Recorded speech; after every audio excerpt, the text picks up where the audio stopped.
ఇప్పుడు రాష్ట్రంలో ఇంకొక కీలక అంశం మీద చర్చ జరుగుతూ ఉన్నది. ఏదైతే లగచర్లలో 2 రోజుల క్రితం జరిగినటువంటి అధికారుల మీద దాడికి సంబంధించి కుట్ర కోణం ఉంది ఇందులో. బీఆర్ఎస్ పార్టీ కుట్ర చేసింది. అక్కడ లోకల్ కొడంగల్ మాజీ ఎమ్మెల్యే నరేందర్ రెడ్డి, పట్నం నరేందర్ రెడ్డి కుట్ర చేసిర్రు. ఆయనకు కేటీఆర్ నుంచి ఆదేశాలు వచ్చినాయి, బీఆర్ఎస్ పార్టీ పెద్దల నుంచి ఆదేశాలు వచ్చినాయి కాబట్టి ఆయనే అక్కడ ఈ దాడిని అంతా ఎగ్జిక్యూట్ చేసిండు. చంపడానికి కూడా అధికారులను అవసరమైతే చంపుర్రి అన్నట్టుగా కూడా వాళ్ళు చెప్పిర్రని రిమాండ్ రిపోర్ట్లో రాసి తిప్పుతూ ఉన్నారు. ఆ రిమాండ్ రిపోర్టు చక్కర్లు కొడుతూ ఉన్నది బయట. నిన్నటి నుంచి ఇవన్నీ కూడా నడుస్తూ ఉన్నాయి. వాస్తవానికి అసలు కుట్ర ఎవరు చేశారు ఇందులో? ఏదైతే వీళ్ళు ఆ లగచర్లలో ప్రతిపక్షం కుట్ర చేసిందని చెప్తా ఉన్నారో, అసలు కుట్రదారులు ఎవరు, కుట్ర చేసింది ఎవరు, అసలు ఏం జరిగింది అక్కడ? నిజంగా లగచర్లలో వీళ్ళే ప్రతిపక్షమే కుట్ర చేసిందా, అధికార పక్షం కుట్ర చేసిందా? కొన్ని అంశాలను మనం ఏమంటారు ఎగ్జాంపుల్గా పరిశీలిద్దాం. అంటే అన్నం ఉడికిందా లేదా చూడాలంటే ఒక మెతుకు చూస్తే అర్థమవుతుంది అంటారు. సో అట్లనే కొన్ని అంశాలను మనం చూద్దాం. అందులో ఎక్కడ ఎవరు కుట్ర చేసిరు అనేది ఒకసారి మీకు అది చూస్తే ఆ అంశాలన్నింటిని ఒకసారి అవగాహన చేసుకుంటే క్లియర్ కట్గా అర్థమైపోతుంది. లగచర్ల కుట్ర ఎవరిది, ఆ కుట్ర దేనికోసం జరిగింది, అంటే ఇంత దారుణంగా కూడా కుట్రలు చేస్తారా అనే విషయం దాంతో అర్థమవుతుంది మనకు. ఇది కుట్ర చేసింది ఎవరు?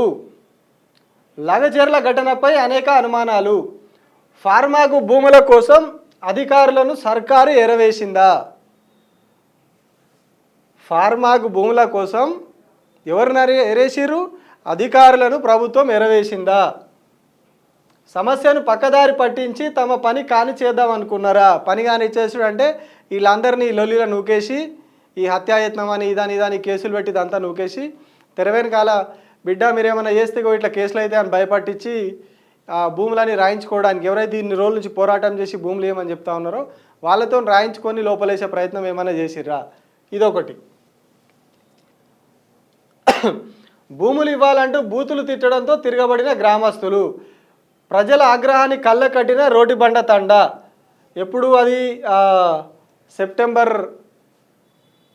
అక్టోబర్ 24 అనుకుంటా. అక్టోబర్ 24 నాడు రోటిబండ తండాలో ఇట్లనే ఒక కాంగ్రెస్ నాయకుడు శేఖర్ అంటే ఆయన పేరు తీసుకొని అధికారులను తీసుకొని వెళ్ళి అక్కడ ఆ లంబాడ బిడ్డల్ని ఏదో దుర్భాషలాడినట్టు భూములు ఇయ్యం అది ఇదంటే కులం పేరు పెట్టి నా కొడుకల్లారా మీరు మీకు అదేంద్ర ఇంత బలిపేంద్ర ఇది అని మాట్లాడితే వాళ్ళందరూ తిరగబడ్డారు. అధికారులను ఆ రోజు వాళ్ళు ఏమనలే, అధికారులను ముట్టుకోలే వాళ్ళు.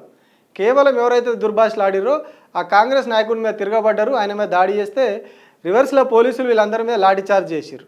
ఆ రోజు చాలామంది పోలీసులు ఉన్నారు అక్కడ. రోటిబండ తండాలో అక్టోబర్ 24 నాడు అనుకుంటా అది జరిగింది. ఆ రోజు చాలామంది పోలీసులు అక్కడ ఉన్నారు, కానీ నిన్న లేరు. సో ఇదొక అనుమానం. ప్రజల ఆగ్రహాన్ని కళ్ళగట్టిన రోటిబండ తండా. భద్రత లేకుండా కలెక్టర్ను లగచర్లకి ఎందుకు పంపిర్రు? First point. కలెక్టర్ వెళ్ళినప్పుడు అక్కడ పోలీసులు ఎందుకు లేరు? ప్రజాభిప్రాయ సేకరణ జరుగుతుంది, మినిమం ఫోర్స్ అని ఉంటుంది అక్కడ పోలీసులు ఎందుకు లేరు? కలెక్టర్ వ్యక్తిగత భద్రతా సిబ్బంది ఎక్కడికి పోయిర్రు? కలెక్టర్కి ఒక 4-5 గన్మెన్లు ఉంటారు.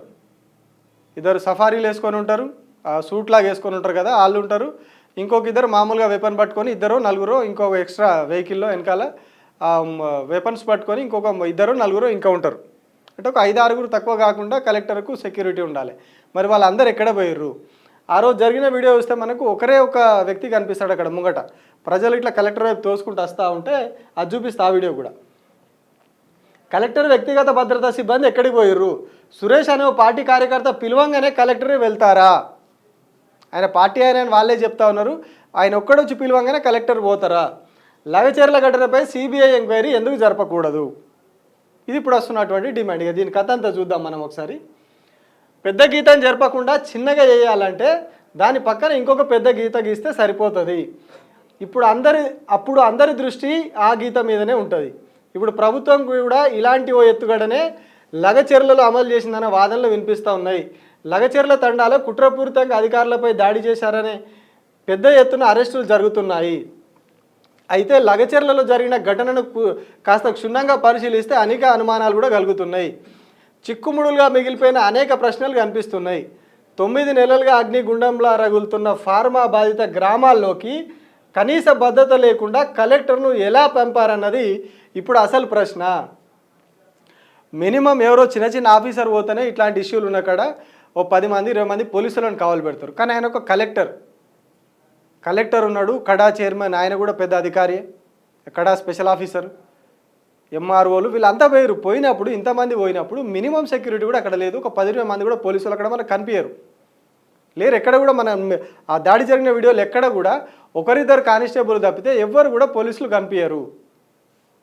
మనం 4 రోజుల కింద రామన్నపేటలో ఇక్కడ అంబుజా సిమెంట్ ఫ్యాక్టరీ కోసం భూసేకరణ జరిగితే అక్కడ ముందు 2 రోజుల ముందు నుంచే లీడర్లందరినీ హౌస్ అరెస్టులు చేసిర్రు. ఇళ్ళకి వెళ్ళి ఎవరైనా తప్పించుకొని బయటకు వస్తే వాళ్ళని అరెస్ట్ చేసిర్రు. ఎక్కడికక్కడ తీసుకుపోయి ఒక 50-60 కిలోమీటర్లు 100 కిలోమీటర్ల దూరంలో ఉన్న పోలీస్ స్టేషన్లలో పెట్టిర్రు. ఏదైతే రామన్నపేట ఏరియాలో ప్రజాభిప్రాయ సేకరణ కోసం ఒక ప్లేస్ సెలెక్ట్ చేసిర్రో ఆ ప్లేస్లో కూడా 100 మందిని పోలీసు వాళ్ళని పెట్టిర్రు, ఏఆర్ కానిస్టేబుల్ని కావాలి పెట్టిర్రు, సివిల్ పోలీసు వాళ్ళని పెట్టిర్రు, ఇన్ని చేసిర్రు. కానీ కొడంగల్లో ఫార్మాసిటీ కోసం జరుగుతున్నటువంటి దాంట్లో 10 నెలల నుంచి అక్కడ ఎప్పుడైతే ప్రకటించిన తర్వాత 9 నెలల నుంచి అదొక రావణ కష్టం లెక్క రగులుతూ ఉన్నది. అంత ఉద్రిక్తంగా ఉన్న పరిస్థితులు ఉన్న ఆ ప్రాంతానికి ఎందుకు కలెక్టర్ని భద్రత లేకుండా పంపుతారు? అక్కడ ఒక పోలీసు కూడా ఎందుకు కనిపించడు? ఒకడంటే ఒకరిద్దరు ఉంటారు, మిగతా ఎవరు ఎక్కువ మంది పోలీసులు ఉంటారు. అంటే అంత ఉద్రిక్తంగా ఉన్న పరిస్థితి ఉన్న కాడికి, అంత నివురు కప్పిన నిప్పు లెక్క ఉన్నది అక్కడ పరిస్థితి. అట్లాంటిది ఉన్న కాడికి ఎందుకు వీళ్ళు వెళ్ళలేదు? పోలీసులు ఎందుకు వెళ్ళలేదు? కలెక్టర్ ఒక్కరిని ఎందుకు పంపించారు? సెక్యూరిటీ లేకుండా గన్మెన్లు కూడా కనిపించారు అక్కడ, ఎందుకు పంపించారు? ఇలాంటి ఎన్నో అనుమానాలు ఉన్నాయి. సర్కారు పెద్దలు పకడ్బందీ ప్రణాళికతో రైతులను ఇందులో ఇరికించి స్వార్థ రాజకీయాల కోసం అధికారులను కూడా పావుగా వాడుకున్నారన్న వాదనలు వినిపిస్తూ ఉన్నాయి.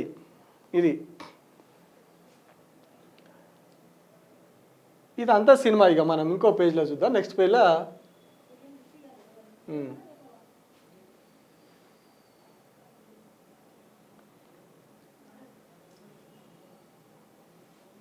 సురేష్ అనే వ్యక్తి చెప్పడం వల్లే కలెక్టర్ అక్కడికి వెళ్ళండి అంటున్నారు. ఒక అనామక వ్యక్తి పిలిస్తే కలెక్టర్ గ్రామానికి వెళ్తారా? ప్రజాభిప్రాయ సేకరణ ఏ ప్రాజెక్టు విషయంలో జరిగినా ప్రజలు కాస్త ఆగ్రహంతో ఉంటారు, అది సర్వసాధారణం. అలాంటి ప్రాంతాలకు వెళ్ళినప్పుడు కొన్ని నియమ నిబంధనలు ఉంటాయి. అవన్నీ కలెక్టర్కు, ఆయన వెంట ఉన్నటువంటి అధికారులకు, అక్కడ భద్రతను పర్యవేక్షించాల్సిన పోలీసులకు తెలియంది కాదు. పైగా అక్టోబర్ 24న లగచెర్ల అనే గ్రామానికి అధికారులను తీసుకెళ్ళి, లగచెర్ల కాదు మన ఎక్కడ అది రోడ్డుబండ తండా, అక్టోబర్ 24న రోడ్డుబండ తండా దానికి అధికారులను తీసుకెళ్ళి లంబాడ బిడ్డలను దుర్భాషలాడిన శేఖర్ అనే కాంగ్రెస్ పార్టీ నాయకుని మీద ప్రజలు తిరగబడ్డారు. ఫార్మా బాధిత గ్రామాల ప్రజలు ఎంత ఆగ్రహంతో ఉన్నారో ఆ రోజు స్పష్టంగా కనిపించింది. అయినా ఈ ఘటన జరిగిన 15 రోజుల్లోనే మళ్ళీ ప్రజాభిప్రాయ సేకరణ పెట్టడం, అది కూడా పెద్దగా భద్రతా ఏర్పాట్లు చేయకపోవడం అనుమానాలకు తావిస్తున్నది. ఇప్పటికే ఆగ్రహంతో ఉన్నటువంటి లగచెర్ల వాసులు, ఇతర బాధిత గ్రామాల ప్రజలు కలెక్టర్ కారు దిగంగానే ఆయనకు వ్యతిరేకంగా నినాదాలు చేసిర్రు. అయినా కూడా వారిని అడ్డుకునేందుకు పోలీసులు రాలే. చూపిస్తాం మీకు వీడియో. ఎక్కడ అది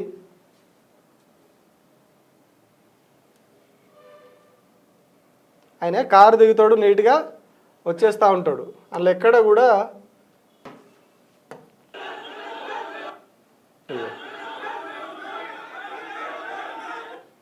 ఇగో ఇంతమంది పబ్లిక్ ఉన్నారు, అక్కడ అందరు నినాదాలు చేస్తూ ఉన్నారు, అంతమంది నినాదాలు చేస్తున్నారు.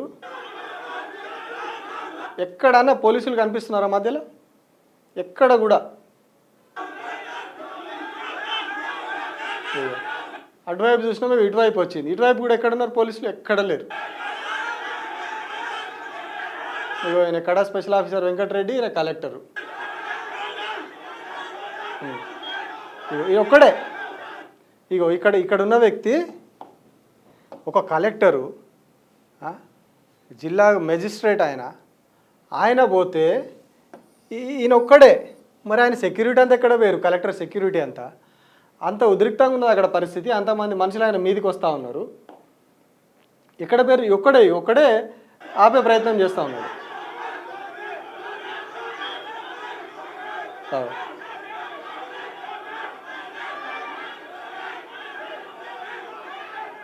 ఇక్కడ కూడా ఒక్క పోలీసు ఉన్నాడు. వీళ్ళంతా ఆఫీసర్లు.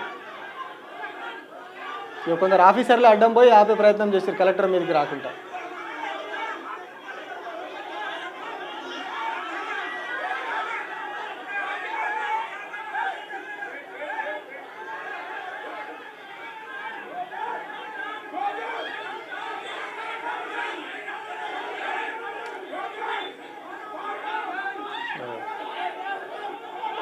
ఆయనకాయన ప్రొటెక్ట్ చేసుకుంటా, ఆయనకాయన కాపాడుకుంటా అటు వెళ్ళిపోతా ఉన్నాడు. ఒక్క పోలీసు వాళ్ళు లేడు అక్కడ.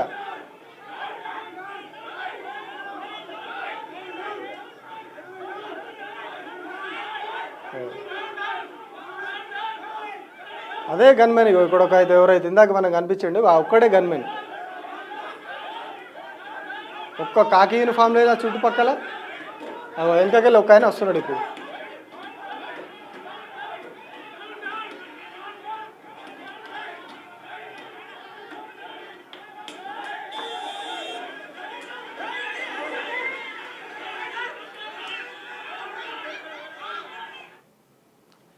ఒక కలెక్టర్ ఆయన జిల్లాకి, జిల్లా మెజిస్ట్రేటు, ఎస్పీఆ, సిపిఆ ఎవరైనా సరే ఆయన కింద ఉండాల్సిందే. ఆయనకు మినిమం సెక్యూరిటీ ఇవ్వాల్సిన బాధ్యత అందరి మీద ఉంటుంది. అంత ఐఏఎస్ ఆఫీసరు కలెక్టర్ వస్తే ఒక పోలీసు ఆయన లేడు అక్కడ, ఒక్క గన్మెన్ ఉన్నాడు ఆయన ఎంబడి. మరి మిగతా వాళ్ళందరూ ఎక్కడ పోయారు అంటే ఈయన పోతే వాళ్ళు అంటే వీళ్ళు ఉద్రిక్తంగా ఉన్నారని తెలుసు, ఆగ్రహంతో ఉన్నారని ప్రజలు తెలుసు. ఆడ నినాదాలు చేస్తున్నది క్లియర్ కట్గా కనిపిస్తూ ఉన్నది వీడియోలోనే.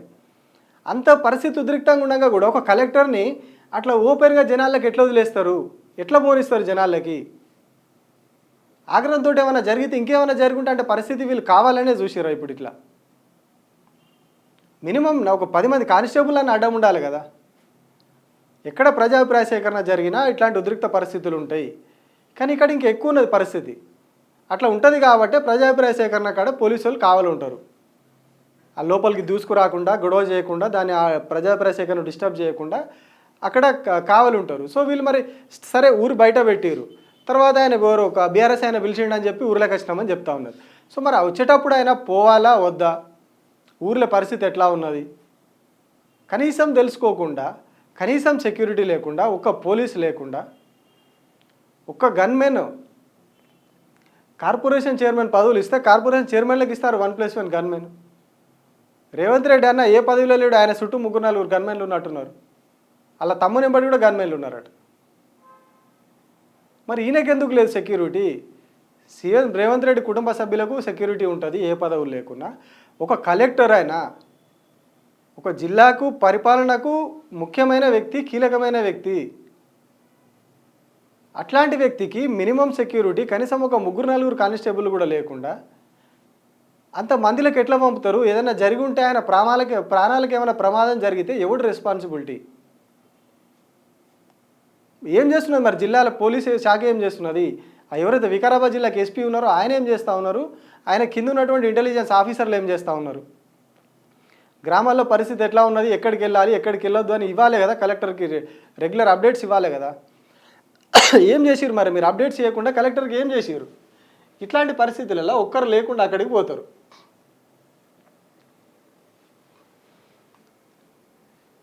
కలెక్టర్ భద్రతా సిబ్బంది ఆయన వెంట ఎందుకు లేరు? ఎప్పుడు పోలీస్ సెక్యూరిటీలో వ్యక్తిగత భద్రతా సిబ్బందితో ఉండే జిల్లా మెజిస్ట్రేటు ఇలా ఎటువంటి భద్రత లేకుండా అక్కడికి ఎలా వచ్చారన్న అనుమానాలు కలుగుతున్నాయి. ప్రభుత్వమే కాపాలని భద్రత లేకుండా చేసిందా అన్న ప్రశ్నలు కూడా వస్తున్నాయి. కలెక్టర్ కనీసం 4 భద్రతా సిబ్బంది ఉంటారు. ప్రజాభిప్రాయ సేకరణ జరుగుతుంది కాబట్టి అక్కడ పెద్ద ఎత్తున బలగాలు ఉండాలి, కానీ అవి కూడా లేవు. కడ వెంకటరెడ్డి మీద దాడి జరిగింది. అప్పుడు కూడా ఎప్పుడో వచ్చారు వాళ్ళు, ఆ వెంకటరెడ్డి మీద దాడి చేసి ఆయన వాళ్ళ నుంచి తప్పించుకొని ఆ ఊరవతలకి వెళ్తారు, పొలాల వైపు. గ్రామం దాటి ఆ పొలాల వైపు వెళ్తారు. ఆయన వెళ్ళినప్పుడు అక్కడికి పోలీసులు వస్తారు. ఆయన అటువైపు నుంచి ఆయన తీసుకొస్తారు, వీళ్ళు ఇటువైపు నుంచి పోలీసు వాళ్ళు పోతూ ఉంటారు అక్కడికి. దాడి అంతా అయిపోయి ఆయన ప్రాణాలను అటో ఇటో కింద మీద పడి ఆయన తప్పించుకొని, ఆయన దాడి చేసేటప్పుడు కూడా ఒకటే కానిస్టేబుల్ ఉంటాడు, కాకి యూనిఫామ్ వేసుకొని ఒకటే కానిస్టేబుల్ ఉంటాడు. ఆయన ప్రాణాలు ఆయన కాపాడుకొని తప్పించుకొని అక్కడ ఆఫీసర్ వెంకటరెడ్డి ప్రాణాలు అరచేత పెట్టుకొని ఆయనే అంత పెద్ద ఆఫీసరు తప్పించుకొని పాపం ఆయనే ఆ పొలాలకు వెళ్ళి పడి అట్లా తప్పించుకొని పోతే అంత అయిపోయినాక పోలీసు వాళ్ళు వస్తారు అక్కడికి. అసలు ఏం జరుగుతుంది? పోలీసు వాళ్ళ డ్యూటీ ఏంది? వాళ్ళు ఏం చేస్తారు? ఎక్కడున్నారు? అసలు ఒక ఐఏఎస్ ఆఫీసర్కు సెక్యూరిటీ ఉండదు, ఒక ఏరియా డెవలప్మెంట్ అథారిటీకి స్పెషల్ ఆఫీసర్గా ఉన్న ఇంకొక అధికారికి సెక్యూరిటీ ఉండదు. ప్రజాభిప్రాయ సేకరణతోటి ఆడ ఉద్రిక్త పరిస్థితి ఉన్న అక్కడ కనీసం 4 పోలీసు వాళ్ళు కనిపించరు. అంటే కావాలనే వీళ్ళని పంపించి ఇదంతా డ్రామా నడిపిస్తూ ఉన్నారా? ఇంటెలిజెన్స్ వ్యవస్థ ఏమైపోయింది? రాష్ట్రంలో ఇంటెలిజెన్స్ విభాగం అని వ్యవస్థ ఉంటుంది. సీఎం సొంత నియోజకవర్గంలో 9 నెలలుగా రగులుతున్న ఓ సమస్య విషయంలో ప్రజాభిప్రాయ సేకరణకు కలెక్టరు ఇతర ఉన్నతాధికారులు వెళ్తున్నారంటే ఇంటెలిజెన్స్ ముందుగా దీన్ని పసిగట్టలేకపోయింది. అప్పటికప్పుడు జరిగింది కాదు, ఇది కుట్రపూరితంగా చేసిరని చెప్పి చెప్తా ఉన్నారు. నెల రోజుల నుంచి జరిగింది అంటున్నారు. మరి నెల రోజుల నుంచి జరిగినప్పుడు ఇంటెలిజెన్స్ వ్యవస్థ ఏం చేస్తుంది? కుట్ర సంగతి పక్కన పెడితే, వీళ్ళు బీఆర్ఎస్ వాళ్ళు కుట్ర చేసిరా ఇంకోళ్ళు చేసిరా అనేది పక్కకు పెడితే, గ్రామాల్లో పరిస్థితి ఎట్లా ఉంది? ప్రజలు పోతే ఎట్లా రిసీవ్ చేసుకుంటారు? వాళ్ళు శాంతియుతంగా వచ్చే అవకాశం ఉందా? ఆగ్రహ జ్వాలలు అయితాయా, దాడులు అయితాయా అనేది కూడా చూడాలి. కానీ వీళ్ళు చూడలే. దానికి ముందు ఇంకా గమ్మత్ ఏంటంటే, హైదరాబాద్లో దారుణాలు ర్యాలీలు జరుగుతాయి, సెక్రటేరియట్ ముట్టడిస్తారు, పార్టీల ఆఫీసులను ముట్టడిస్తారు, ప్రభుత్వ కార్యాలయాలను ముట్టడిస్తారని సెక్షన్ 144, 163 కొత్తగా 163 BNS యాక్ట్ ప్రకారం ఆ 163 పెట్టిరు యాక్ట్. నెల రోజులు పెట్టి మొన్న దాన్ని ఏం చేసిరు? పరిధి తగ్గించారు. ఓన్లీ సెక్రటేరియట్ పరిమితం అని పెట్టారు. మొన్నదాకా హైదరాబాద్ అంతా అదే ఉండే. జిల్లాల్లోనేమో పోలీస్ యాక్ట్ పెట్టారు 28 జిల్లాల్లో. మొత్తం రాష్ట్రం అంతా పోలీస్ ఆంక్షలు ఉన్నాయి. ఇప్పుడు ధర్నాలు జరుగుతాయని ఇంకోటి అని చెప్పి రాష్ట్రం అంతా పోలీస్ ఆంక్షలు పెట్టిరు. బట్ 9 నెలలుగా రగులుతున్నటువంటి కొడంగల్లా ఒక కలెక్టర్ పోతూ ఉంటే పరిస్థితి ఎట్లా ఉంటుంది? ఎంతమందిని ఫోర్స్ని పెట్టాలి, ఎట్లా చేయాలి, మాబుని ఎట్లా కంట్రోల్ చేయాలి అనేది ఆలోచన అధికారులు చేయలే. ఎందుకు చేయలే అనేది ఇప్పుడు అడుగుతా ఉన్నాం. ఎందుకు చేయలే? ఇట్లా జరుగుతుంది, దాడి జరగవచ్చు, ఇంకోటి జరగచ్చు, ఇంత పరిస్థితి ఇట్లా దారుణంగా ఉన్నది కాబట్టి ఎందుకు మినిమం జాగ్రత్తలు తీసుకోలేదు అనేది ఇప్పుడు అడుగుతా ఉన్నాం.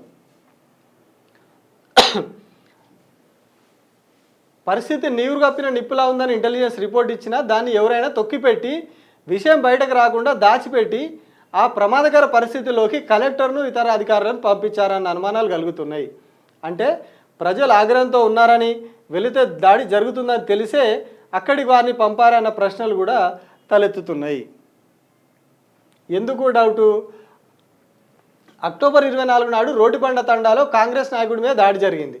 దాడి కారణంగా ప్రజలను కాంగ్రెస్ నాయకుడి మీద ప్రజల ఆగ్రహంతో దాడి చేసిరు. ఆయన తిట్టిండని చెప్పి దాడి చేసిరు కాబట్టి ఆయన మీద ఇట్లాంటి చర్యలు తీసుకునే అవకాశం ఉండదు. కానీ ఒక ప్రభుత్వాధికారి మీద, అది కూడా జిల్లా స్థాయి పాలనా వ్యవస్థలో కీలకమైన కలెక్టర్ మీద దాడి జరిగితే కేసులు బలంగా ఉంటాయని చెప్పి వీళ్ళు భావించిర్రా అనే అనుమానాలు కూడా ఉన్నాయి. ఎందుకంటే అధికారులపై దాడి జరిగితే అది పెద్ద కేసు అవుతుంది. చట్ట ప్రకారమైన సమాజం పరంగా అయినా అధికారులపై దాడిని ఎవరు స్వాగతించరు. కాబట్టి దాడి చేసిన ప్రజలను, రైతులను అరెస్ట్ చేసినా ఎవరు ప్రశ్నించరు. వారి స్టేషన్లో పెట్టి చిత్రహింసలు పెట్టి భూములు ఇచ్చేలా ఒప్పించవచ్చని ఏమైనా ప్లాన్ చేసిర్రా? కొందరిని అరెస్ట్ చేసి తీవ్రంగా కొట్టి ఫార్మాకి ఎదురు తిరిగితే పరిస్థితులు ఇలా ఉంటాయని హెచ్చరించడానికే ఇదంతా చేసిండ్రా? ఆబ్వియస్లీ మనం ఆలోచిస్తూ ఉంటే అన్నీ అట్లనే కనిపిస్తూ ఉన్నాయి. పోలీస్ సెక్యూరిటీ ఉండదు, ఏముండదు. దాడి జరిగిన రోజు స్పాట్లో ఎవరెవరు ఉన్నారనేది వీడియోలో క్లియర్గా ఉన్నది. కానీ పోలీసులు మాత్రం ఆ రోజు అర్ధరాత్రి అక్కడికి వెళ్ళి అక్కడ లేనోళ్ళను కూడా అరెస్ట్ చేసి తీసుకుపోయారు. దూరమోని బాలకృష్ణ, విష్ణువర్ధన్ రెడ్డి, మాణిక్య శ్రీశైలం అనేటోళ్ళు అసలు ఆ రోజు ఊర్లోనే లేరట. కానీ ఆ రాత్రి వాళ్ళు బయటకెటో పోయి రాత్రి వచ్చిర్రంట ఊరికి. రాత్రి ఇంట్లో పడుకొని ఉంటే వచ్చి వేసుకొని వచ్చారు వాళ్ళ ముగ్గురిని. సో ఇట్లా భయపట్టించి భూములు లాక్కోవడానికి ఇదంతా ప్రయత్నం చేస్తుర్రా అనేది ఇప్పుడు ఇది. ఇంకొక ఇంపార్టెంట్ విషయం ఏంటి అంటే, ఇదంతా జరిగింది ఎక్కడ? ముఖ్యమంత్రి సొంత నియోజకవర్గం, రాష్ట్రానికి హోంమంత్రి కూడా ఆయననే. మరి ఒక ముఖ్యమంత్రి సొంత జిల్లాలో హోంమంత్రిగా ఉన్నటువంటి ఆయన సొంత జిల్లాలో పరిస్థితి ఇట్లా జరుగుతుందని తెలియదా? ఇంటెలిజెన్స్ రిపోర్ట్ ఇవ్వలేదా? ఇస్తే దాచిపెట్టిర్రా? ఏం జరుగుతూ ఉన్నది దీని వెనకాల? ఎవరు కుట్ర చేస్తూ ఉన్నారు? ఎందుకు అంటే కంప్లీట్గా తీసుకొచ్చి ఒక పార్టీకి రుద్దే ప్రయత్నం చేసిర్రు. సరే, రాజకీయంగా వాళ్ళు ఏదైనా చేస్తుంటే 100% చర్యలు తీసుకోవాలి, వాళ్ళ మీద తప్పులేదు. కానీ కలెక్టర్కు భద్రత లేదు, పట్టుమని 10 మంది పోలీసు వాళ్ళు లేరు అక్కడ. ఆల్రెడీ ఒక 15 రోజుల క్రితమే ఒక చోట ప్రజాభిప్రాయ సేకరణ పోతే దాడి జరిగింది. ఆ విషయం పక్కన పెట్టేసారు. 15 రోజులు కూడా కాకముందే మళ్ళీ వీళ్ళని ఊర్లోకి తోలిర్రు. పోలీస్ సెక్యూరిటీ పెట్టలేదు. కలెక్టర్కి కూడా మినిమం సెక్యూరిటీ లేదు. ఎవరో పిలిస్తే కలెక్టర్ వెళ్ళిపోయారంట. వెళ్ళిపోయేటప్పుడైనా కనీసం 10 మంది సెక్యూరిటీని పెట్టాలిగా అక్కడ ఊర్లో. పరిస్థితి ఎట్లా ఉంటుందని. మరి ఏమయ్యారు ఆ పోలీసులు, ఏమయ్యారు, ఎక్కడికి పోయారు? ఎవరు అసలు ఇంట్లో అసలు వైఫల్యం, పోలీస్ శాఖ వైఫల్యం 100కి 200% కనిపిస్తుంది ఇక్కడ. కంప్లీట్గా వదిలేసిరు, గాలికి వదిలేసిరు. కలెక్టర్ ఏమన్నా కానీ, అధికారులు ఏమన్నా కానీ అయిన తర్వాత తీసుకుపోయి ఊరోళ్ళని తీసుకొచ్చి లోపడేసి తోముదామన్న ఉద్దేశమే కనిపిస్తూ ఉన్నది తప్పితే ఎక్కడ కూడా కలెక్టర్ను ప్రొటెక్ట్ చేయాలి. ఆడ ఉద్రిక్తంగా ఉంది పరిస్థితి, వాళ్ళ ఆగ్రహంతో ఉన్నారు. అధికారులను ప్రొటెక్ట్ చేయాలి, మేము భద్రత కల్పించాలి, ఆందోళన జరగకుండా చూడాలని, దాడులు జరగకుండా చూడాలని ఎక్కడ ఏ కోశాన కూడా కనిపిస్తలేదు. వీళ్ళ చర్యలు, వీళ్ళు చేసిన పనులు, ఈ సినిమా మొత్తం ఆ రోజు జరిగినటువంటి ఆ లగచర్యలో జరిగిన ఉదయం నుంచి జరిగినటువంటి వ్యవస్థ అంతా కూడా గమనిస్తే ఎక్కడ కూడా ఏ కోశాన కూడా కనిపిస్తలేదు. కంప్లీట్ ఇంటెలిజెన్స్ వైఫల్యం, వీళ్ళు అక్కడ డ్యూటీలో ఉండాల్సిన పోలీసుల వైఫల్యం, చివరకు కలెక్టర్ సెక్యూరిటీ కూడా లేరు అక్కడ. కలెక్టర్కు 4-5 గన్మెన్లు ఉండాలి, వాళ్ళు కూడా లేరు అక్కడ. ఎక్కడ వేరు మరి వీళ్ళంతా? అంటే కావాలని అధికారులను తోలిర్రు అందులోకి బోన్లోకి. అదొక పులిబోను లాగా ఉన్నది, అదొక పులిబోను అని వీళ్ళకి తెలుసు ముందే. ప్రభుత్వ పెద్దలకు అది పులిబోను అని తెలిసే పోలీసులు లేకుండా వీళ్ళని అలా పంపించేసారు. ఆ దేవుని దయ వల్ల కలెక్టర్ పాపం ఒక దెబ్బ కూడా పడకుండా బయటకు వచ్చిండు. ఆయననే చెప్పిండు బయటకు వచ్చి, నాకేం తగలలేదు, ఎవరు కొట్టలేదు నన్ను అని చెప్పి ఆయననే చెప్పిండు బయటకు వచ్చి. కానీ ఆ తర్వాత అధికార పార్టీ ఎంట్రీ ఇచ్చిన తర్వాత అది కూడా సినిమా మారిపోయింది. కానీ ఎందుకు మరి ఇప్పుడు వచ్చి ఐజీ మాట్లాడుతూ ఉన్నాడు, కుట్ర జరిగింది, చంపాలని చూసిరు, ఇవన్నీ చెప్పి ఐజీ సత్యనారాయణ మాట్లాడుతూ ఉన్నాడు, ఇతర అధికారులు మాట్లాడుతూ ఉన్నారు. మరి మీరు ఎందుకు ముందు ప్రొటెక్షన్ ఇవ్వలేదు కలెక్టర్కి? ఎందుకు అక్కడ బలగాలను పెట్టలేదు? 9 నెలల నుంచి అక్కడ రోజు ఇడవకుండా ప్రతిరోజు ఆందోళనలు జరుగుతూ ఉన్నాయి, ఏదో ఒక చోట ధర్నాలు అవుతూ ఉన్నాయి, నిరసనలు అవుతూ ఉన్నాయి. వాళ్ళన్ని ప్రజల చుట్టూ, అధికారుల చుట్టూ అంతా తిరుగుతూ ఉన్నారు అక్కడ ప్రజలు. ఇవన్నీ మీ దృష్టిలో ఎందుకు లేవు? వీటికి కూడా ఐజీ సత్యనారాయణ గారు సమాధానం చెప్పాలి. ఆయన చాలా ఎఫిషియెంట్ ఆఫీసర్ అని పేరు ఉన్నది సత్యనారాయణ గారికి. మరి ఈ విషయంలో ఆయన ఆ ఎఫిషియన్సీని చూపెడతారా, లేకుంటే పొలిటికల్ ప్రెజర్కు ఇంకేమన్నా అవుతా ఉన్నారా అనేది కూడా ఆయన క్లారిటీ ఇవ్వాలి. ఎందుకంటే ఆ జోన్కి ఐజీగా ఉన్నారు, ఆయన ఐజీగా ఉన్నారు కాబట్టి ఈ ల్యాండ్ ఆర్డర్ కావచ్చు, ఈ వ్యవస్థ అంతా కూడా ఆయన చూసుకోవాల్సిన బాధ్యత ఉన్నది. ఇంటెలిజెన్స్ రిపోర్ట్లు ఏమైనాయి? సీఎం సొంత జిల్లాలో ఇంటెలిజెన్స్ రిపోర్ట్లు ఏమైనాయి? పోలీస్ సెక్యూరిటీ ఎందుకు ఇవ్వలేదు? కలెక్టర్ సెక్యూరిటీ ఏమైంది? కలెక్టర్ గన్మెన్లు ఎక్కడ పోయారు? ఇవన్నీ చెక్ చేసుకోవాల్సిన బాధ్యత కూడా వాళ్ళ మీదనే ఉంటుంది, ఐజీ సత్యనారాయణ గారి మీదనే ఉంటుంది. మరి ఆయననే వీటికి ఫస్ట్ ఈ కుట్ర ఇదంతా కూడా తర్వాత సంగతి. ఫస్ట్ ఆ రోజు జరిగిన వైఫల్యాల మీద ఆయన రిపోర్ట్ ఇవ్వాలి, ఒకటి ప్రజలకు రిపోర్ట్ ఇవ్వాలి. అంటే పోలీసు వాళ్ళంతా కూడా ఎవడన్నా సోషల్ మీడియాలో ఏదైనా పెడితే పోయి కేసులు పెట్టుడు, జర్నలిస్టుల మీద కేసులు పెట్టుడు, ఇక మేము ఇట్లా వీడియోలు చేస్తే మా మీద కేసులు పెట్టుడు, అంటే వాస్తవాలు చెప్తే మా మీద కేసులు పెట్టుడు, మమ్మల్ని ఎవడన్నా సంపుతా అని బెదిరించినా కూడా మేము పోయి కంప్లైంట్ ఇచ్చినా పోలీసు వాళ్ళు పట్టించుకోరు, ఆ కంప్లైంట్లు డిస్పోజ్ చేసి పడేస్తారు. ఇట్లాంటి పనులలో బిజీగా ఉన్నారు పోలీసులు. కానీ ఒక కలెక్టర్కు, మిగతా అధికారులకు, రెవెన్యూ అధికారులకు భద్రత ఇవ్వలేకపోయారు. ఎందుకు ఇవ్వలేకపోయారు? అసలు ఎందుకు అక్కడ పోలీసులు పోలేదు? మీరు కనీస భద్రత ఎందుకు ఇవ్వలేకపోయారు? ఇదంతా కుట్ర కాదా? ఇది రాజ్యం చేసిన కుట్ర కాదా? రాజ్యము, ప్రభుత్వము ఒక అధికారి మీద, ఒక ఐఏఎస్ అధికారి మీద, మిగతా ఉన్నతాధికారుల మీద ఒక రాష్ట్ర ప్రభుత్వం చేసిన కుట్ర కాదా? అంటే వాళ్ళ ప్రాణాలు పోతే వాళ్ళ ప్రాణాలను అడ్డుపెట్టి దాన్ని బూచిగా చూపించి ఫార్మాసిటీ కోసం భూములు లాక్కుందాం అనుకున్నారా? కావాలనే వీళ్ళని అక్కడికి పంపించేసి వీళ్ళకి అక్కడ ప్రజలు కోపంతో ఉన్నారు, వాళ్ళు ఏమైనా చేస్తారని తెలిసే వీళ్ళని అక్కడికి తోలి వితౌట్ సెక్యూరిటీ అక్కడికి పంపించి వాళ్ళు దాడి జరిగి వీళ్ళ ప్రాణాలకు ఏమైనా ప్రమాదం అయితే దీన్ని బూచిగా చూపించి తెర వెనకాల ఆ భూములని లాక్కుందామని చూసిర్రా? ఆ ప్రజలందరినీ కూడా తీసుకుపోయి జైలు వేద్దామని ప్రయత్నం చేసిర్రా? ఊర్లో అందరినీ తీసుకుపోయి జైలు వేస్తే ఊర్లు ఖాళీ అవుతాయి కదా, అప్పుడు ఇండ్లు ఏమున్నది, పొలాలు ఏమున్నది, అన్నీ మడత పెట్టుకొని వేసుకోపోవచ్చు. మరి ఇట్లాంటి కుట్రలు ఏమన్నా చేసిర్రా? ఫస్ట్ క్లారిటీ ఇవ్వాల్సింది అసలు పోలీసులు ఎందుకు లేరు అక్కడ, కలెక్టర్ గన్మెన్లు ఏమయ్యారు? అక్టోబర్ 24 నాడు రోడ్డుబండ తండాలో ఒక ఘటన జరిగింది, కాంగ్రెస్ నాయకుడి మీద దాడి జరిగింది. దాడి జరిగిన తర్వాత ఎందుకు మినిమం ప్రికాషన్ తీసుకోలేదు? మినిమం ఫోర్స్ను అక్కడ ఎందుకు పెట్టలేదు? మాబ్ని ఎట్లా కంట్రోల్ చేయాలి, అంటే గుంపులను ఎట్లా కంట్రోల్ చేయాలనేది రెగ్యులర్గా ప్రాక్టీస్ జరుగుతూ ఉంటుంది పోలీసులకు. అంటే ఏ ప్రోగ్రామ్ జరిగితే ఎట్లా ఉంటుంది, ఏ నిరసనకారుల నుంచి రియాక్షన్ ఎట్లా ఉంటుంది, దానికి మనకు కౌంటర్ రియాక్షన్ ఎట్లా వేయాలనేది రెగ్యులర్గా పోలీసులకు ప్రాక్టీస్ ఉంటుంది. సో మరి ఇక్కడ ఇంత జరుగుతున్నప్పుడు అక్కడికి ఎట్లా పంపాలి, ఎంతమందిని పంపాలి, ఏం చేయాలి అనేది ఎందుకు అధికారులు గుర్తించలేదు? ఉన్నత అధికారులు గుర్తించినా పక్కకు పెట్టిర్రా? పక్కకు పెట్టేసి ఒక 4-5 కలెక్టర్తో సహా 5-6-10 మంది అధికారులు, ప్రభుత్వ అధికారుల ప్రాణాలను అలా గాల్లో పెట్టి వదిలేసిర్రా? వీటన్నిటి కూడా సమాధానం చెప్పాలి ప్రభుత్వం. లేకుంటే ఖచ్చితంగా ఇది ప్రభుత్వం చేసిన కుట్ర, రాష్ట్ర పోలీస్ శాఖ చేసిన కుట్రగానే భావించాల్సి ఉంటుంది. ఇక ఇంట్లో ఇంకొక ఇంట్రెస్టింగ్ చూద్దాం. కుట్ర అని చెప్పుకున్నాం మనం. ఎందుకు కుట్ర ఇది? పోలీసు వైఫల్యం ఇవన్నీ చెప్పుకున్నాం కదా, ఎందుకు కుట్ర?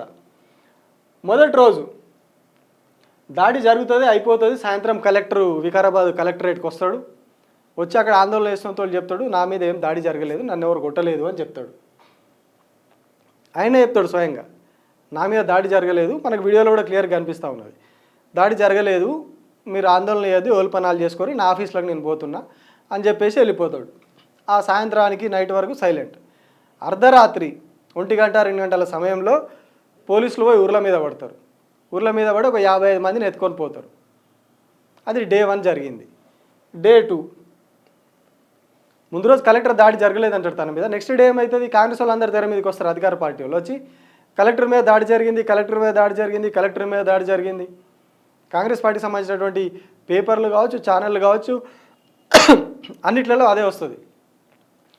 పెద్ద పెద్ద హెడ్డింగ్లు పెడతారు. నెక్స్ట్ డే, ఈ డే 2 ఏదైతే దాడి జరిగిన తెల్లవారి కలెక్టర్ మీద దాడి, లగచెర్లలో కలెక్టర్ మీద దాడి, ఇవే హెడ్లైన్స్ ఉన్నాయి. ఒక 4-5 పత్రికలు వాళ్ళు ఏవైతున్నాయో అందులో వీటిలన్నింటిలో ఇదే మేజర్ హెడ్లైన్ ఉంటుంది, కలెక్టర్ మీద దాడి. కలెక్టరే చెప్పిండు నా మీద దాడి జరగలేదు, నన్ను ఎవరు కొట్టలేదు అని. కానీ పేపర్లలో మాత్రం కలెక్టర్ మీద దాడి అని ఉంటుంది. ఇక కాసేపటికి కాంగ్రెస్ వాళ్ళందరూ అందుకుంటారు, కలెక్టర్ మీద దాడి జరిగింది, బీఆర్ఎస్ఏ ప్రోత్సహించింది అని చెప్పి. ఎమ్మెల్యేలు మంత్రులు వస్తారు, తర్వాత ఐజీ ఎంట్రీ ఇస్తాడు, ఏకంగా కలెక్టర్ హత్యకే కుట్ర చేసిర్రు అంటాడు. ఇది వాళ్ళకి సిగ్గుచేడు పోలీసులకు. ఒక కలెక్టర్ హత్య కుట్ర చేసిర్రు, దాన్ని కనీసం పసిగట్టలేకపోయారు అంటే పోలీస్ శాఖకు సిగ్గుచేటు, హోంశాఖ మంత్రికి సిగ్గుచేటు, ముఖ్యమంత్రి సొంత నియోజకవర్గం ఆయనకి ఇంకా సిగ్గుచేటు.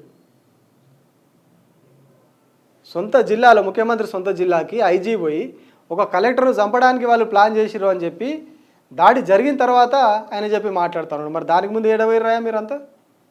ఏం చేస్తూ ఉన్నారు మీరు? ఆ రోజు ఇవన్నీ మాట్లాడతారు వాళ్ళు. అంటే నా మీద ఏం దాడి జరగలేదని కలెక్టర్ చెప్పిన దగ్గర నుంచి ఏకంగా కలెక్టర్ హత్యకే కుట్ర చేశారు అనేది ఐజీ చెప్పేదాకా వచ్చింది సినిమా సెకండ్ డేకి. ఇక థర్డ్ డే నిన్న పొద్దుగాల వాకింగ్కి పోయిన బీఆర్ఎస్ పార్టీ మాజీ ఎమ్మెల్యే, కొడంగల్ మాజీ ఎమ్మెల్యే నరేందర్ రెడ్డిని ఎత్తుకొని పోతారు. ఆ తర్వాత ఎవరు, రేవంత్ రెడ్డి అన్న తిరుపతి రెడ్డి వికారాబాద్ కలెక్టరేట్కి పోయి కలెక్టర్ను పరామర్శిస్తాడు.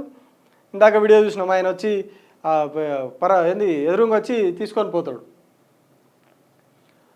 మంత్రులు కూడా పోయి ఎవరిని కలెక్టర్ను పరామర్శిస్తారు, అక్కడ ఆఫీసర్ను పరామర్శిస్తారు, దామోదర్ రాజనరసింహ వీళ్ళందరూ పోయి. అంటే నిన్న ఘటన జరిగిన 2 రోజుల తర్వాత నిన్న పోయి ఈ సినిమా అంతా నడుస్తుంది. డే 1 ఏముండదు, ఆ రోజు జరిగిన రోజు అంతా ఏముండదు, ఎవరు మాట్లాడరు. డే 2 ఏముండదు. డే 2 సాయంత్రానికి ఐజీ మాట్లాడతాడు, ఇది హత్య కుట్ర చేసిరని చెప్తాడు ఆయన. డే 3కి వచ్చేసరికి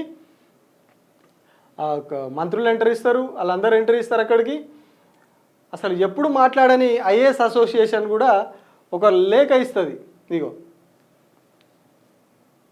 IAS association Telangana takes a very serious view of the incidents that have occurred in Vikarabad district. The GOAT is taking strong action in the matter. Such acts cannot dilute the resolve of government officials in discharging their duties in any manner. ఇట్లా అధికారుల మీద దాడులు చేసుడు correct కాదు అని చెప్పి IAS association ఒక letter రాస్తుంది. దానికి 4-5 రోజుల 10-15 రోజుల ముందు, ఒక 3 నెలల ముందు జగ్గారెడ్డి, కాంగ్రెస్ పార్టీ నాయకుడు జగ్గారెడ్డి మాట్లాడతాడు. కలెక్టర్ ఏడమనుకున్నాడు, మొగన్ పక్కల పన్నడా, మొగలు పక్కల పన్నడా అన్నట్టుగా ఆయనే ఓపెన్గా వేదిక మీద మాట్లాడతారు. ఫోన్ చేసినా ఏడమన్నావు కలెక్టర్, మీ కలెక్టర్ ఏడా, మొగన్ పక్కల పన్నడా, పిల్లం పక్కల పన్నడా, నేనే మాట్లాడినా అని చెప్పేసి ఆయన మాట్లాడతాడు. దాని మీద ఏ ఒక్క ఐఏఎస్ ఆఫీసర్ స్పందించలేదు. అంటే ఒక కలెక్టర్ని పట్టుకొని, ఇప్పుడు అక్కడ ఉన్నది మహిళా కలెక్టరు, మరి ఆయన మహిళా కలెక్టర్ అన్నాడా, అంత ముందున్న కలెక్టర్ అన్నాడా? దీని మీద అన్ని మాటలు అన్న ఆయన ఇంకా చాలా బూతులు మాట్లాడండి. ఇప్పుడు మళ్ళీ చెప్తే మళ్ళీ దాని మీద కేసు వేస్తారు వీళ్ళు. అన్ని మాటలు మాట్లాడితే దాని మీద ఐఏఎస్ అసోసియేషన్ నోరు కూడా మెదపలే, అసలు మాట్లాడలే. కానీ ఇక్కడ ఎప్పుడైతే మంత్రులు ప్రభుత్వం నుంచి అంతా దాని మీద రెస్పాండ్ అవ్వడం మొదలుపెట్టిరో వీళ్ళు దీని మీద ఖండిస్తూ లెటర్ రాస్తారు. ఇవాళ ఆందోళన చేయాలని చెప్పేసి నిన్న ఎంప్లాయీస్ యూనియను పిలుపునిస్తుంది. సాయంత్రానికి కేటీఆర్ కుట్ర చేసిండు, కేటీఆర్ నరేందర్ రెడ్డికి చెప్తే నరేందర్ రెడ్డి అక్కడ సురేష్కి చెప్పి దాడులు చేయించిండు అని చెప్పి ఒక సినిమా తీసుకొచ్చి సాయంత్రానికి మొత్తం తీసుకొచ్చి కేటీఆర్ కాడ పెడతారు కుప్ప. ఎక్కడ స్టార్ట్ అయింది, ఎక్కడ ఎండ్ అయింది? అసలు చర్చ జరగాల్సింది దేని మీద? చర్చ దేని మీద జరుగుతున్నది? పోలీసులు ఎందుకు లేరు అక్కడ? చర్చ జరగాలి. మినిమం ఫోర్స్ ఎందుకు లేదు? చర్చ జరగాలి. కలెక్టర్ గన్మెన్లు ఎక్కడ పోయారు? చర్చ జరగాలి. మీరు ఎందుకు స్పెషల్ పార్టీని అక్కడ పెట్టలేదు? రో పార్టీని పెట్టి ఎందుకు ఆపలేదు? చర్చ జరగాలి. లేదు, దాని మీద చర్చ లేదు. ఒక అనామకుడు వచ్చి పిలవంగానే ఒక కలెక్టర్ స్థాయి వ్యక్తి ఊరు బయట నుంచి ఊళ్ళోకి ఎట్లా పోతారు? దీని మీద జరగాలి, చర్చ జరగాలి, ఎంక్వైరీ కూడా జరగాలి. కలెక్టర్ దాని మీద ఈ ప్రజాభిప్రాయ సేకరణ జరిగితే పరిస్థితి ఎట్లా ఉంటుందనే దాని మీద ఎందుకు ముందు ఇంటెలిజెన్స్ రిపోర్ట్ రాలేదు? ఎందుకు ఇంటెలిజెన్స్ అధికారులు స్పందించలేదు? అక్కడ పరిస్థితిని ఎందుకు ప్రభుత్వానికి ఇవ్వలేదు? ఎంక్వైరీ జరగాలి. ప్రభుత్వానికి ఇచ్చినా దాన్ని దాచిపెట్టిర్రా ఉన్నతాధికారులు? దీని మీద కూడా ఎంక్వైరీ జరగాలి. ఒక కలెక్టర్ ప్రాణానికి అది లేకుండా ఇట్లా చేసి జనాల మీదకి వదిలేసి, జనాల చేతుల్లోకి ఆయన వదిలేసి ఆగ్రహంగా ఉన్న వాళ్ళ దాంట్లోకి ఆయన ప్రాణాలను ప్రమాదంలో పెట్టేసి ఏం రాజకీయ క్రీడ ఆడదామనుకున్నారు? కేవలం ఆ ఫార్మా కంపెనీలు పెట్టడానికి, అంటే ప్రైవేట్ కంపెనీలకు అప్పచెప్పడానికి, అది కూడా ప్రభుత్వం ఏదో నీళ్ళు ఇచ్చే ప్రాజెక్ట్ పెట్టడానికి కాదు, ప్రభుత్వం ఇంకేదో భవనాలు ప్రజలకు సౌకర్యాలు కల్పించే దానికోసం కాదు, ప్రైవేట్ కంపెనీలకు అప్పచెప్పడానికి భూములని ఒక కలెక్టర్ని ఎరగా వేసిర్రు అనేది ఇప్పుడు అందరికి కలుగుతున్న అనుమానాలు. ఇవన్నీ ఈ సీక్వెన్స్ అంతా గమనిస్తే ఖచ్చితంగా ఇదంతా కూడా కలెక్టర్ను ఇతర అధికారులను ఎరగా వేసిర్రు. ఇక్కడ ఏదైనా జరగకూడదు జరిగితే దాన్ని అడ్డు పెట్టుకొని వాళ్ళందరినీ మూసేసి ఆ గ్రామస్తులందరినీ, ఆ తండాలే ఉన్నాయి అందులో, అన్నీ మ్యాక్సిమం తండాలే ఉన్నాయి. లాగచెర్లలో కూడా చాలా వరకు లంబాడ వాళ్ళే ఉన్నారు, ఆ రోడ్డుబండ తండాలు కూడా చాలా వరకు వాళ్ళే ఉన్నారు. ఇంకొక 2-3 ఆ పోలేపల్లి వీటిలో కూడా అక్కడ చాలా వరకు తండాలే ఉన్నాయి ఆ పోయే దాంట్లో. సో వాళ్ళందరినీ ఆ తండావాసులను పాపం ఆ లంబాడ బిడ్డలందరినీ కూడా మూసేసి జైల్లో పడేసి అప్పుడు భూములు లాక్కుందామని కుట్రలు చేసిర్రు. సో ఇవన్నిటికీ ప్రభుత్వం ఫస్ట్ పోలీసులు ఎవరైతే కుట్ర అని చెప్పి ప్రకటన చేసిన పోలీసులు ఐజీ సత్యనారాయణ ఉన్నారో ఆయన ఫస్ట్ వీటన్నిటి మీద క్లారిటీ ఇవ్వాలి, సమాధానం ఇవ్వాలి. లేకుంటే ప్రజల్లో ఇంకా రోజు రోజుకి ఇంకా అనుమానాలు పెరుగుతూ ఉంటాయి, ఇంకా కొత్త అనుమానాలు వస్తూ ఉంటాయి. పోలీసులు ఏం చేసిరు, పోలీసు వ్యవస్థ ఏం చేస్తూ ఉన్నది, ఎందుకు ఇంత చేసిరు అనేది ప్రజల్లో ఇంకా అనుమానాలు పెరుగుతూ ఉంటాయి. మీరు లేట్ చేసే కొద్దీ మీరు ఎంతసేపు బీఆర్ఎస్ పార్టీని ఎక్స్పోజ్ చేద్దామని మీరు ప్రయత్నం చేస్తున్నారు. నిజంగా వాళ్ళ ప్రమేయం ఉంటే చర్యలు తీసుకోవాలి వాళ్ళ మీద. బట్ దానికంటే ముందు ప్రభుత్వంగా, పోలీస్ శాఖగా, హోంశాఖగా మీరు చేయాల్సిన చర్యలు ఎందుకు చేయలేదు? ఎందుకు అక్కడ ఉండాల్సిన వ్యవస్థ లేకుండా ఒక కలెక్టర్ ఎందుకు ఒక ప్రమాదకరమైన పరిస్థితిలోకి వెళ్ళి, ప్రాణాపాయ పరిస్థితిలోకి వెళ్ళి చావు తప్పి చివరి క్షణంలో బయటికి రావాల్సి వచ్చింది? సో వీటన్నిటి మీద ఖచ్చితంగా ఎంక్వైరీ జరగాలి. అవసరమైతే సిబిఐ తోటైనా ఎంక్వైరీ జరగాలి. ఎందుకంటే రాష్ట్ర పోలీసులు చేస్తే ఇప్పుడు సమస్య వాళ్ళతో వచ్చింది, వాళ్ళే అక్కడ సరిగా పనిచేయలేదనేది విమర్శ. సో అట్లాంటప్పుడు ఖచ్చితంగా సిబిఐ లాంటిదా ఇంకోట జాతీయ స్థాయి దర్యాప్తు సంస్థలతోటే దీని మీద ఎంక్వైరీ చేస్తేనే అప్పుడు వాస్తవాలు ఏందో బయటకు వస్తే, దొంగలు ఎవరు, దోషులు ఎవరు, లంగలు ఎవరు, ఈ కుట్ర చేసింది ఎవరు అనేది కంప్లీట్గా బయటకు వస్తుంది. అప్పుడే ఇంకెవరన్నా ఉన్నారా, ఇంట్లో కుట్ర చేసిరా, ఇంకెవరు ఉన్నారా వాళ్ళ మీద కూడా చర్యలు తీసుకోండి.